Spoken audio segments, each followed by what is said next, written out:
Alrighty. Yeah, we can hear you, James. You're doing great. Yeah.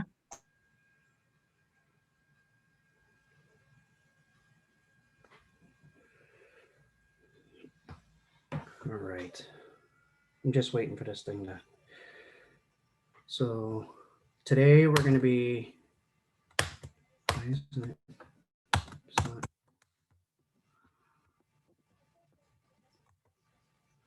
Okay. So what's emotional resilience? Emotional resilience is when you can bring yourself to a relaxed state of mind when someone or something has triggered you and to give off a negative response. By keeping calm, cool, and collective and trying not to overreact. Being aware and staying in control of your emotions can you can better respond to any situation, and this demonstrates emotional resilience.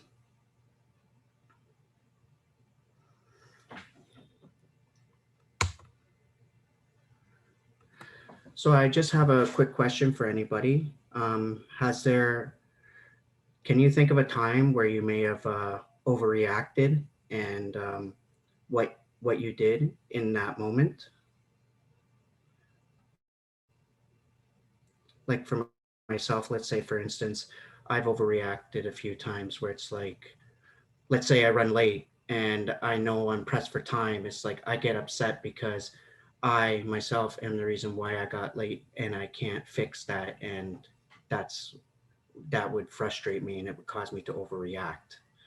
Is there anyone else that would be able to give a demonstration of what they feel would be a situation they would overreact about? As for me, I think because especially with our emotions, I do this also several times, overreacting. Like even as a parent also to my kids, when I see them doing things like exploring, and then sometimes I try to like overreact because of my emotion because it's not the usual thing that they have been doing. Yeah. Okay, thank you for sharing. Is there anybody else? I would like to say my part. Like I overreact almost every day. I deal with kids. So every time there's some ruckus going on, you'll see me overreacting. But I'm trying to be as much patient as possible. But it's a part of life. I can't help it. All right. I know there's more than two people in here. Come on, guys. Let's hear some more. Geraldine, would you like to say something? No. Okay, guys. All right. So, I'll why share. do we? Pardon? Sorry, Yeah, I'll share something. All right, cool. So I know I tend to overreact, especially when I'm driving. You know, if someone is, you know, going too slow or someone cuts me off, I tend to kind of get upset about it. When you know I need to learn to stay calm and try to understand the other person's point of view. Maybe they're an emergency, you know, maybe there's something that they had to do or something. Like there's always a reason for everything. So I just need to try to understand their perspective and not try to not take it personal and, you know, try to be upset about it. But during that point in time, you're not thinking, well, I wonder what they're going through and stuff like that, because it's just like either the moment thing. Thank you for sharing. I appreciate that. All right. So why do we overreact? So psychologists suggest people overreact as a defense mechanism to protect ourselves when we feel there is a threat or an imminent danger. So let's say, for example, I'm sorry, what was the gentleman's name that just spoke? Hello? He's Yeah, I think Sung. What's his name? Sung. Sung? Songko. Songko. I'm not sure if I pronounced it correct. So it's funny that you use the car as an example. So it says, for example, let's take a second to visualize that we're driving a car. Driving in a car, and then someone cuts in front of us. We've cuts us off. We feel as ourself as our life is in danger. Our first instinct is to do let stress from like the situation that makes us react by screaming, throwing our hands up in the air, just to let that individual know that you're upset and you're not happy with the fact that they cut you off, regardless of the consequence, right? Because anything could happen during that time that you get upset. So overreacting is a common behavior, and it can be avoided through certain self-education and self-awareness. We can learn to become resilient to these types of reactions.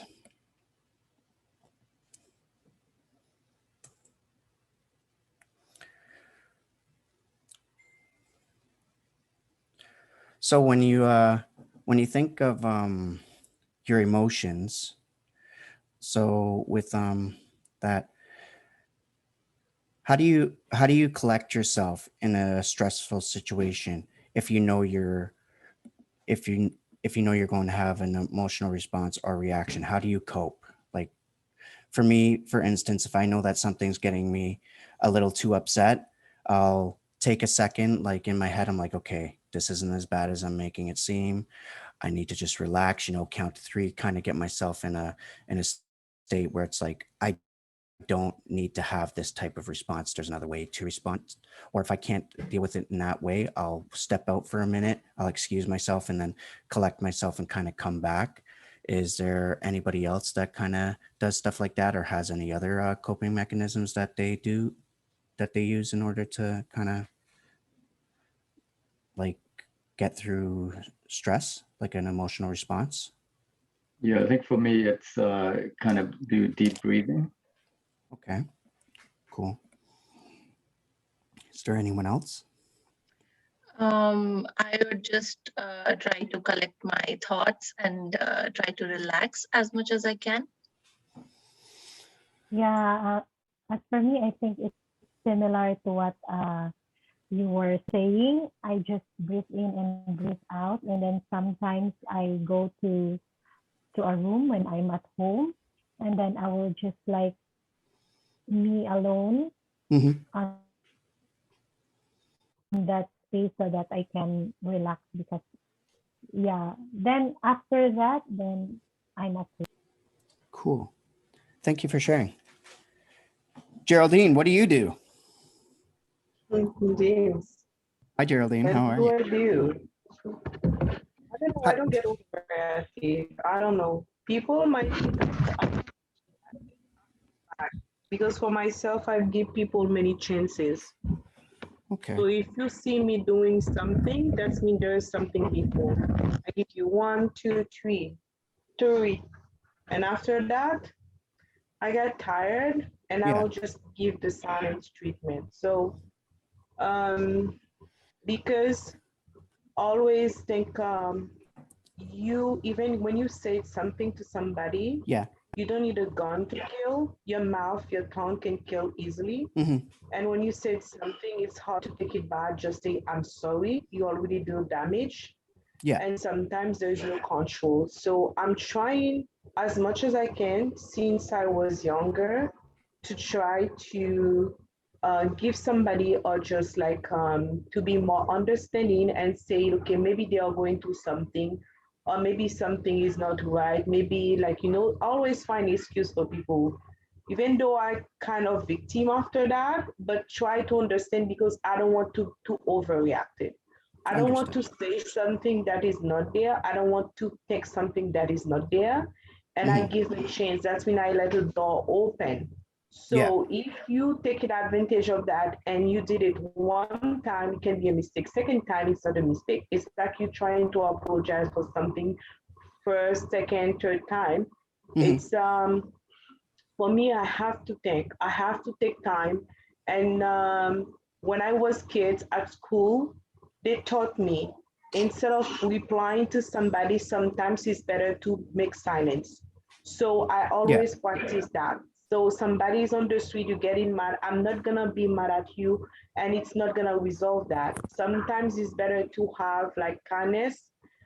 Somebody is wrong, make wrong, do wrong to you, you reply by kindness. Because I think like if I fight, you fight, I fight, you fight, Yeah. where it there will be no end, and it's just we keep hurting each other. So you say by having that by having your way of dealing with your emotional response, like, shutting off, kind of not feeding into the emotion, you're not giving into the snowball effect of what could possibly happen if that's the that's where the No, no. And the thing is, getting mad, okay, you're getting mad at somebody, they don't even think about you. They just like after that, they go on with their life. It's Okay, just cool. like for me, and after that, I will just try to, with a show, I listen to music or read something or call somebody and you just make fun of it. Sometimes it's better to laugh. It just, you laugh about it. And I think we have to think before we answer. And I'm glad Absolutely. I'm always doing that, and I keep trying to always to remind myself of that. But I'm telling somebody, if you see me getting mad at somebody, especially I can be mad at my son, and just I can raise my voice because I give him so many chances. Okay, don't do this. If you do this, this is what's gonna happen. You cannot do this. And the person ignoring you, after that, there's Yeah. no chance. Somebody who's Okay. an outsider, you see me reacting now, you said, oh, you're overreacting, but you didn't know what happened before. Hmm. Gives me something to think about. Thanks, Geraldine. You're welcome. All right. So, stress and emotional resilience cycle. So there's the traumatic events that could lead up to stress that could so these are the cycles here. So you got the death, the bereavement, and everything. So when you think of all these cycles, you look at it and you say, okay, well, when dealing with stressors, there are many different techniques and approaches that could be used to be very beneficial in a person's day-to-day living. So let's say for number one, trying to be assertive. A person can change their negative thought process with a more positive perspective. For example, let's say you're at work and it says, I really hate how my boss talks to me. It really makes me feel stupid. Instead of saying that, instead be honest and open and give your boss an understanding and say, I appreciate your feedback, but I would rather you approach me differently. That's more of a positive spin on it instead of having that negative thought process, right? Because that actually feeds into the stress cycle. So then, two, there's also a maintenance of a healthy lifestyle by eating properly, being physically active, and getting the right amount of sleep. Three is a very key one, I would say, is communication. It is an important key to stress management. Miscommunications can lead to altercation, frustrations, and accidents, right? So these are the things. And then there's also accept feedback and criticism, especially when you are learning or if you don't understand something. To be criticized, it actually helps you to become better at whatever it is you don't know. So by you saying, okay, let's say accepting feedback and criticism, it is a best way for you to learn and to be better contributors and learn to grow, right? So with this, after this point, I would say, what do you do for relaxation or to decompress? Let's say after a long day, you've just finished work. It's been very stressful it's been very stressful throughout the week. Me personally, I like to come home, see my kids, have a little bit of family time, have that moment to be like, okay, I'm just going to sit here and not say or do anything. I'm just going to relax and just let the week melt away. Is there anybody else that has any other, I guess, relaxation or decompression techniques that they would like to share?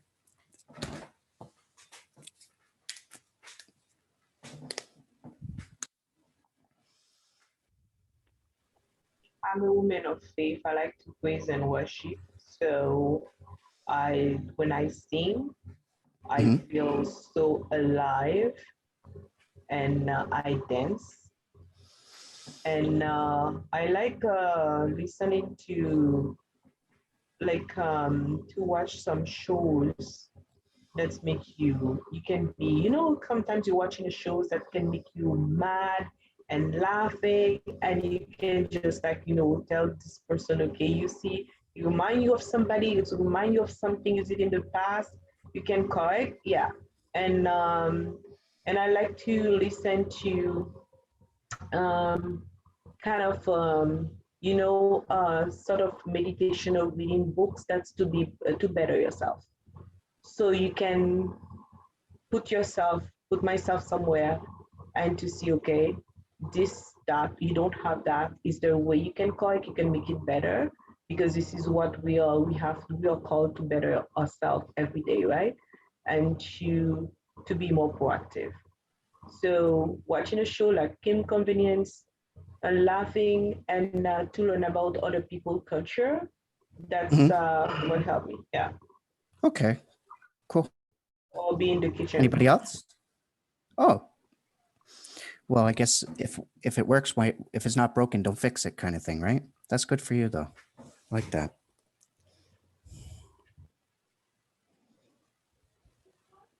Yeah, as for us with me, since currently I'm doing like 24/7 duty as a mom because my kids are doing online. You Hmm. know, small kids really love them, but it's not easy. It's not easy also to become like doing everything. As for me, usually I just like go outside, take a walk, just like having a cup of coffee. But yeah, still with my kids because you are uh, still finding ways that despite everything, I just can't do for now being like doing it alone. Instead, if my husband does like pay off, but still we also did 24/7. Just for me, it's just like going outside and have a cup of coffee. That's it. Okay, cool. Thank you. All right. If there isn't anybody else, I'll go on unless if there's anybody else that would like to share how they decompress or you know um, what they do for relaxation. All right. So then after you've thought about that and stuff like that, also there is a situation where you also have to find balance. That is also very important in regards to your stress and emotional resilience cycle. So if you find balance, like meaning it's very important. So let's say one, you got to be grateful. You got to have gratitude for the things that you do have and be happy for it. Think of the things that make you smile, right? Two, take time, personal time for yourself as much as you can. Make time for all the special people in your life, like family and friends. And D, in regards to work, let's say you have like work parties, gatherings. It's attend social gatherings at the workplace in order to gain a better relationship with the people you work with. So, the three pillars of emotional resilience. So, emotional resilience has three building blocks. These are pillars on which we can build resilience or work on improving it. Also referred to as the three dimensions of emotional resilience and the three elements included by McCarty and Childry, 2010. So, first one, the physical element. At this stage of resilience, the key element involves physical strength, energy, good health, vitality, eating right foods, exercising, and getting the proper amount of sleep. The mental or physical element can also play a big role in how we become more emotionally resilient. By being able to have that adaptability to adjust to different uncomfortable situations, having high self-esteem helps a person realize that your thoughts matter. Be emotionally aware and conduct self-regulation by knowing what outcome we are trying to achieve, the more logical our decision-making process. So this would be in regards to one, your cognition, two would be your perception, and how you choose to examine a situation, and three, the last of the process is action, how we choose to respond, how a person would respond to their internal and external stressors. The social element would be the people that you hang out with or you interact with on a daily basis. So the way people make you feel throughout your circle of peers will usually determine how one will respond and interact on a day-to-day. Social elements include your likability, conformity, communication, and cooperations. So, next slide. The tools needed in order to properly conduct resilience. As you can see through this slide here, it says the main things. So you got your whole continuum here. You got the high self-esteem, your flexibility, strong relationships, spiritual freedoms, positive coping strategies, emotional regulation, mindfulness, and non-judgmental mind. Why do you think that these things are an important part of resilience, and which one of these words really stand out to you?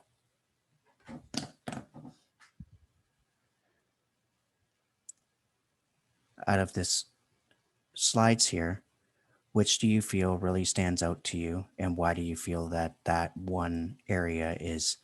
So for me, I would say high self-esteem, because I need to be able to, let's say, because I definitely want to be a counselor and I want to help people. But if I don't have high self-esteem, I wouldn't be able to do presentations. I wouldn't feel confident. These things kind of matter to me. So that's why I feel that that would be an understanding to myself, as into why I feel that this is appropriate for the resilience cycle. Is there anybody else that would be able to share? We got a few of them. If any of these words stand out to you, just give me a reason why. Yes, for me, same. It's mostly also for me, it's high self-esteem as well, because actually, especially with this challenging times, it's like a frame of mind really that lets you celebrate your strengths amid the weakness, and it's like feeling good about yourself and your life. And I think for me, that's the most important thing, because what can you give to others? You cannot give to others what you don't have. So this Exactly. is really, yeah, this is really essential for me. For sure. I agree. Thank you. Yeah, for me, I think mindfulness, Okay. being aware, being in the moment, aware of the situation, aware of what's going on in your surrounding, so that you can um, better cope with uh, different situations. Totally agree with that. Thank you. I appreciate it.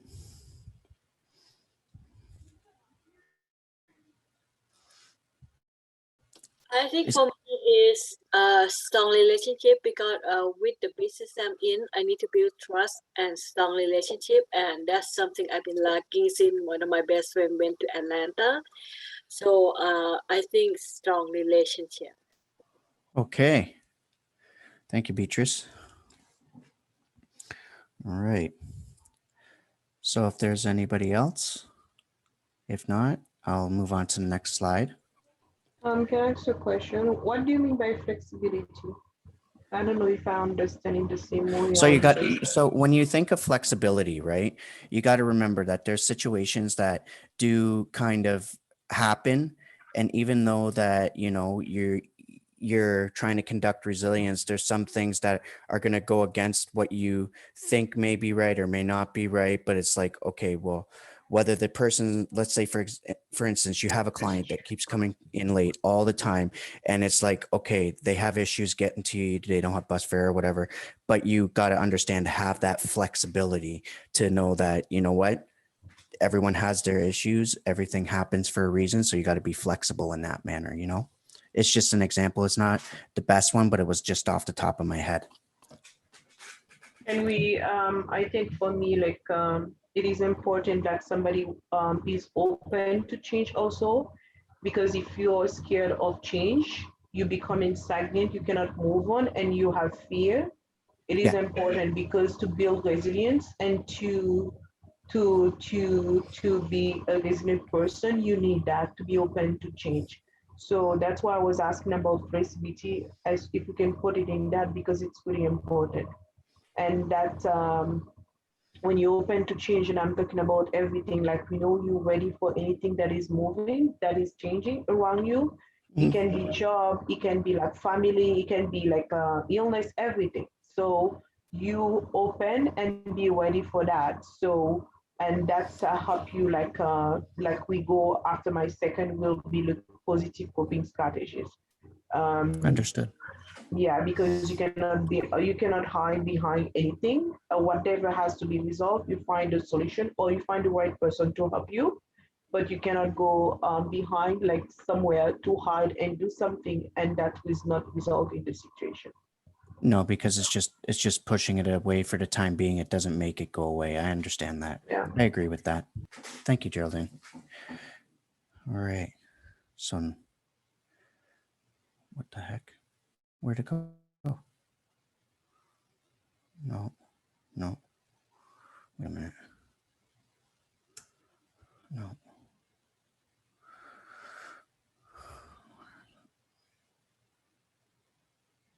So what are some ways a person can become better at emotional resilience, do you feel?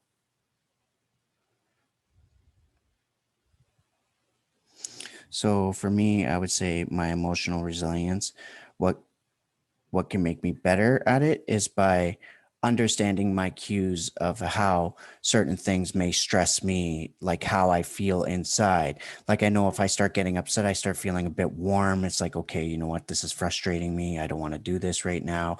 And then it's like just having that ability to be able to know that I know how I react in certain situations kind of gives me a one up in this for this situation. And in regards to my own emotional resilience, I don't really hold back.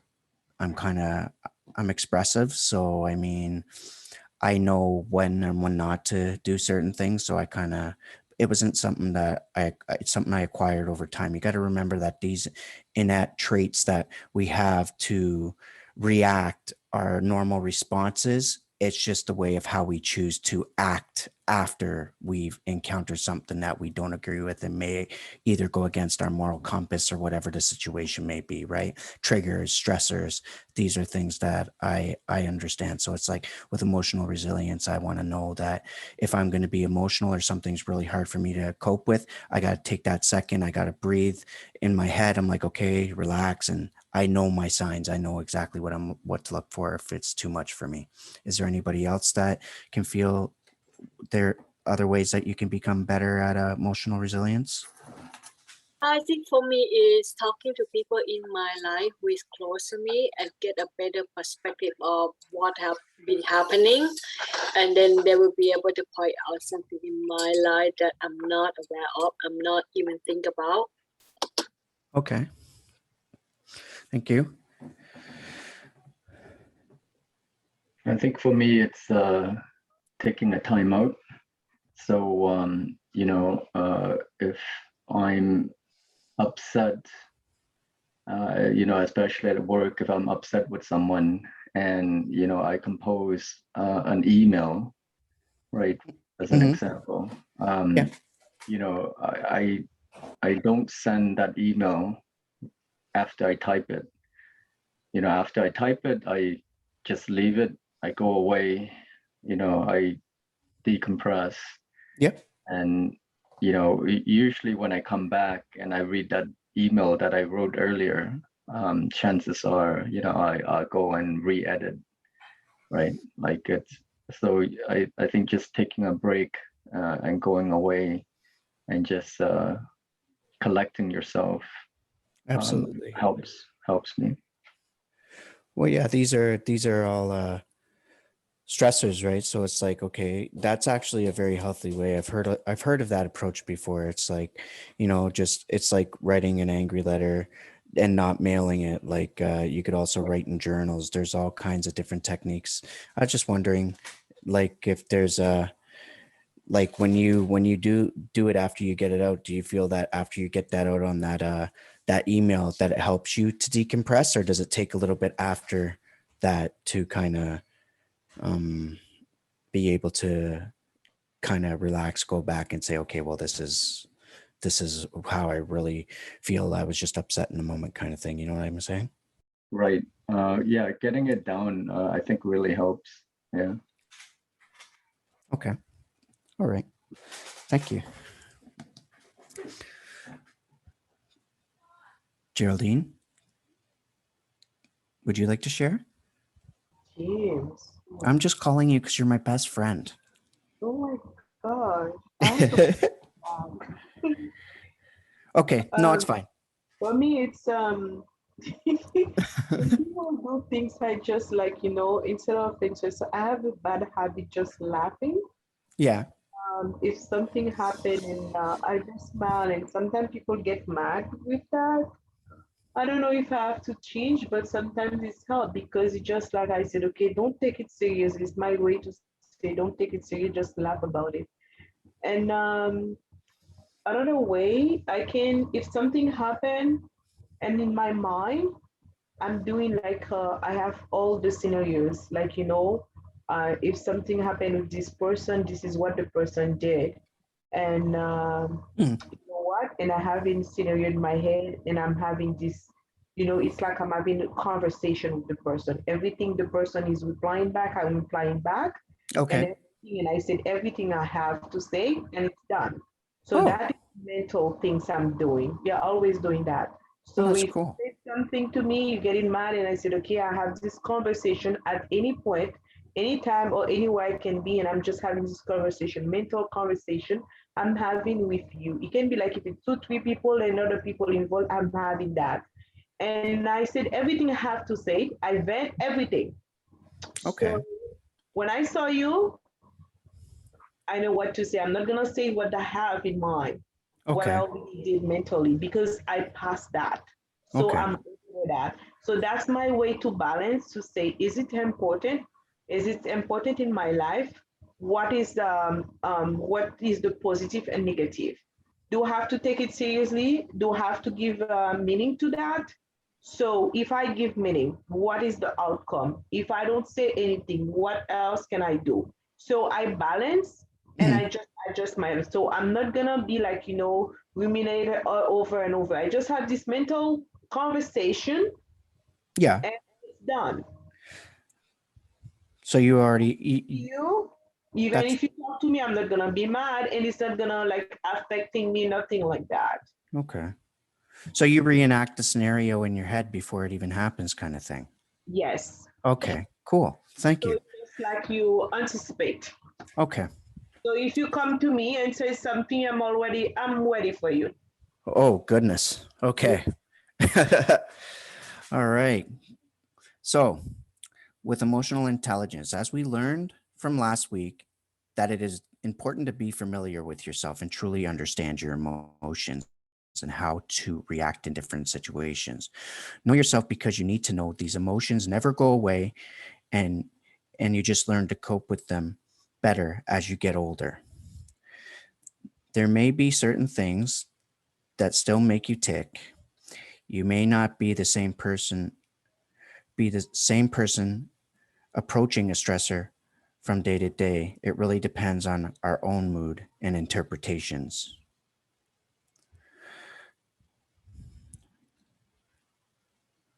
So, as I was doing this presentation, I was realizing that there is um, some online tests that you could actually do through the site that I was given to check where you're actually able to see where you need to improve in regards to your resilience with like your stressors and whatever it is that it's. So when you say if you are interested in investigating your own resilience, there is a website that offers online assessments.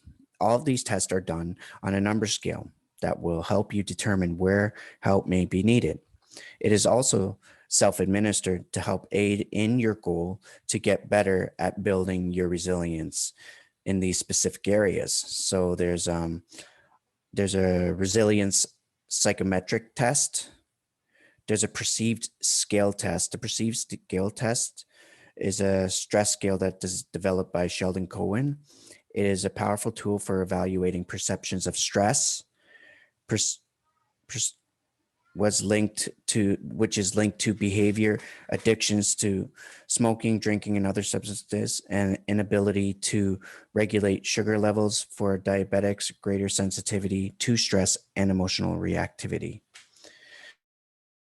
There's a personal resilience scale. It's a simple self-assessment tool for measuring your stress and reconciling and bouncing back after encountering adversities, and personal resilience scale is accurate, practical, and easy to interpret. And there's also a resilience assessment questionnaire. It's a 35-item questionnaire that measures emotional resilience. Items are measured on a scale point of 5, so 5 being the highest, and the overall score indicates your ability to cope with stressful events and being effective in your resilience. So I really hope that this was beneficial and you got what you needed out of it. If you do have any questions before I end here, you're more than welcome to ask. If not, I will kind of sign off here.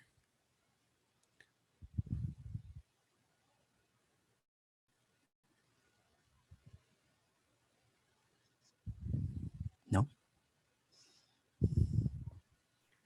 Thank you for sharing, James. Well, thank you for listening, and thank you for actually participating. You gave me a lot of things to think about. It's pretty cool just listening to other people and getting their ideas and stuff like that. You could actually take what you need and take what you don't need kind of thing. It's refreshing, actually. Thanks. And is that where I can get access to the website to do the test?